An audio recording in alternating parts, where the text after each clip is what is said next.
upayalah selalu untuk menghadirkan amal soleh dalam setiap kehidupan kita sepanjang matahari masih terbit menyinari kita dalam kebaikan. Itu dulu poinnya. Sudah? 2, berupayalah belajar dari musibah hidup untuk memperbaiki kekurangan-kekurangan hidup yang sebelumnya pernah dilakukan. 3, awas, ini belum selesai kesimpulannya. Tidak ada manusia yang sempurna. Pasti sepanjang kita bukan nabi dan rasul pernah berbuat salah, itu pasti. Ustadz juga sama, pasti pernah salah, nggak ada ustadz yang sempurna. Makanya sering saya katakan, kalau belajar dari ustadz manapun, sepanjang itu baik, ambil kebaikannya. Kalau tak sepakat, sudah ditinggalkan saja. Yang tak sepakatnya tidak harus menghukumi orangnya. Itu paling gampang supaya kita nggak punya urusan di hari kiamat nanti. Jelas? Karena sepanjang manusia bukan nabi, bukan rasul, pasti punya apa? Salah. Nggak ada yang sempurna. Orang yang baik itu adalah orang yang belajar dari kesalahannya untuk memupuk kesolehan di masa kehidupannya. Kalimat paling gampangnya gini, kalau mau dibikin status boleh ya.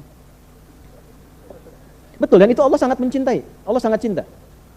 Allah sangat mencintai pelaku maksiat yang gemar bertobat dibandingkan orang soleh yang tidak pernah merasa salah. Itu. Catat tuh. Allah sangat mencintai pelaku maksiat yang gemar bertobat dibandingkan orang soleh yang tidak pernah merasa salah. Pak, Bu, mohon maaf, gak ada yang sempurna. Semua punya masa lalu. Makanya kenapa harokatnya fathah, supaya dibuka masa lalu itu, membuka masa depan yang lebih baik. Nah, kadang-kadang untuk menyadarkan kita, dikasih musibah supaya kita sadar yang gak baik itu perbaiki. Kalau sudah dengan adanya musibah kita berubah, pertahankan itu. Nah, itu Allah sangat cinta. Jadi kalau kita mendekat dengan keadaan pelan pun, Allah menyambut dengan keadaan yang cepat. Dan jangan pernah menyimpulkan kehilangan kasih sayang Allah. Betapapun berapa dosa yang pernah kita kerjakan. Sampai turun surat tuh. Surat 39 ayat 53. Qul ya ibadiyalladzina asrafu ala anfusihim la taqnatu min rahmatillah. Muhammad, katakan, sampaikan, viralkan pada hamba-hambaku yang sudah berlumur maksiat. Jangan menyimpulkan gak akan pernah mendapat kasih Allah. Innallaha yaghfiru dzunuba jami'a. Semua dosa yang pernah Anda kerjakan, saya kerjakan, kita kerjakan. Kalau mau kembali, Allah ampuni semua dosa-dosa itu. Jadi ketika Anda baca ini, idza syamsu kuwirat, ingat dosa. Salah sama ibu, sama bapak, belum minta maaf, sudah meninggal orang tua. Salah asuh anak, sehingga anak berkata yang kasar. Bukan orang lain yang salah, orang tua. Salah asuh. Jangan nyalain guru. Guru gak salah. Antum terus tanggung jawab, saya, kita selaku ayah dan ibu mendidik anak. Cuman karena nggak sempat sepenuhnya waktu, kita titipin guru-guru mendidik. Kita nitipin tuh supaya dididik, karena kita nggak sempat. Tanggung jawabnya kan bukan guru, harusnya kita. Jadi kalau ada anak salah, jangan salahkan anak dulu. Kita dulu. Lihat dulu tuh. Jadi begitu baca, idza syamsu kuwirat, ingat dosa. Istighfar. Sebelum datang musibah. Atau yang kedua, musibah kecilnya. Ya, musibah kecil dari ajal itu tiba kematian, musibah besarnya kiamat. Kalau sudah kiamat gak bisa dirawat. Mumpung masih hidup, ralat itu. Diedit, kata-kata edit. Edit lagi dengan taubat. Perbuatan diedit supaya lebih baik. Mumpung masih hidup. Nah, ini kita panjang ngaji ini, sampai 2 jam lebih kita ngaji sampai dengan saat ini. Kesimpulannya masih dapat. Kalau sudah dapat seperti itu, iman makin menguat. Ada puncak harapan kepada Allah.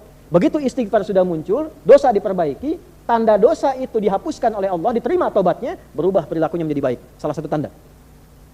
Makanya ketika ada kalimat taba wa amila sholiha, seringkali disampaikan begitu dalam Quran. Taba wa amila sholiha. Begitu tobat, berubah perilakunya jadi baik. Anda kalau pernah berbuat perbuatan kotor di masa lalu, tiba-tiba menangis tobat, terus berubah jadi baik, itu tandanya tobat yang diterima Allah. Dan pesan saya, ingat ya, catat betul pesan ini ya, catat betul. Jangan diingat-ingat lagi perbuatan dulu, selesai. Karena nanti yang paling diandalkan setan menampilkan lagi memori masa lalu itu. Zina, membunuh, mabuk dan sebagainya. Sudah tobat nih jadi baik, sudah nggak senang lagi, udah jangan dipikirin lagi. Teruskan yang amal soleh, masa lalu tutup. Nanti setan akan terus menghadirkan itu dan memberikan kepada Anda satu pandangan bahwa kamu dosanya terlalu besar, belum tentu dimaafkan. Hati-hati. Itu tipu daya setan. Jelas? Nah, jadi ketemu oleh kita, idza syamsu kuwirat, apabila mentari sudah digulung, segulung-gulungnya, sehabis-habisnya, ya, masuk ke ayat 14-nya. Alimat nafsum ma akhdarat, barulah manusia sadar selama ini sudah mengerjakan apa, sudah melakukan apa. Bawa situasi kecilnya, tiap kali lihat matahari syukuri nikmat kepada Allah, terima kasih ya Allah. Taubat kita kepada Allah akan dosa-dosa, perbaiki diri kita sampai menghadirkan amalan yang kita pede kita bawa pulang untuk meninggal. Jadi kalaupun meninggal siap.